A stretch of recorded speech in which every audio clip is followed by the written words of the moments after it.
Okay, here I am. Do you remember that quote from that movie? Everyone dies sadly, or I'll enjoy watching you die, Mr. Anderson. The first one is taken from the Oblivion motion movie, and the second one goes from The Matrix. The most I don't know, the most immense splash in my movie career. I'm not a director. I'm a great viewer of all those nicest recently released movies. By recently released, I mean literally something like that goes with a timeline that covers 20 something 25 like years or so. I'm so big about that, and everyone dies, Sally. That's been said by Tom Cruise in that Oblivion movie, and I'm a big follower of him. And I don't know why, I just like that accomplishment of. I don't remember now the name of that director who created that thing, and that's something. I'm telling you, in all honesty, I'm telling you, that's something. To me personally, not only to me, me and most people like it, and whomever I just to ask about the opinions and stuff. Just to in that movie, everyone reported that movie was and still is very, I don't know, very rounded and balanced and good and sound, and all the stuff that goes along these lines. And I tell you what, I've been to our local venue, or I visited our speaking group, advanced speaking group, and that new arrived dude, around the age of 18, he speaks really decent English, and he's been in America several times. It goes pretty obvious from his speech, and I don't know. He's not just too better than me, but I've never been in America, United States of America. I wish I were there, and it's shown on his face that he's been in America. I don't know, at least one time in his life, and judging by the way he speaks and goes within his speech and narrations, it's shown, it's obvious that he's been there, and he followed a lot of native materials, and he speaks pretty good, and so do I. Please bear with my bragging thing. I'm not bragging here. I'm just trying to speak fluently in English. I'm just trying. In all honesty. I'm not pulling the punch here, or I'm not understating my abilities. I'm not exaggerating my abilities. I try to get rid and shed my native language derived accent. And it's up for you. I mean, well, you're a perfect judge out there, and you may just to comment me pretty severely, and even, I don't know, maybe in entertaining way, saying something like, Alex, what are you doing? What are you selling that shit for? And hey, I mean, that's my spirit, that's my mood that resides on this channel here called Dive into Free English. I call it myself, and going back to that late movie called The Oblivion, and there was another great actor of my my I don't know, maybe not the best days of my life, but my good days of my life. His name is Morgan Freeman, and he has no age. He doesn't age at all. He was the same in that movie, like Shawshank Redemption. If you relate to what I'm saying, Shawshank Redemption, watching that movie, I was flabbergasted. I was astonished, and being made in the year 1994, that movie stick very deeply to me, and so far I have pretty nice feelings about that movie, though at some point that was harsh and very natural, so that brings me even more natural feelings of being just impressed, and I don't know, it's not the word here, entertained, but impressed, and I don't know, stunned, and once I watched that impressed me a lot, and what else can I say? Literally nothing. And he was the same in that movie and in the second one I mentioned, previously the Oblivion theme, and the Oblivion was released in 2012, if I'm not mistaken here.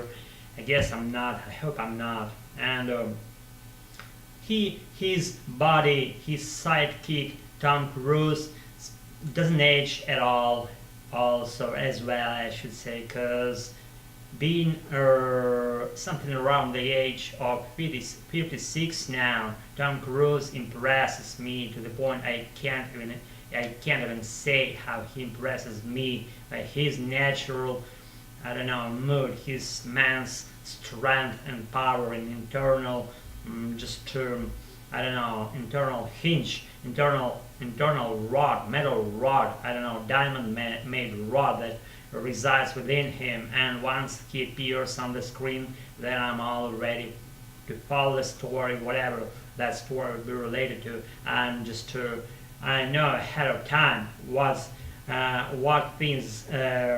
of things are gonna happen, how he will overcome all those hurdles, and will reveal the nicest feature of the most renowned American actor ever. And I'm on his side.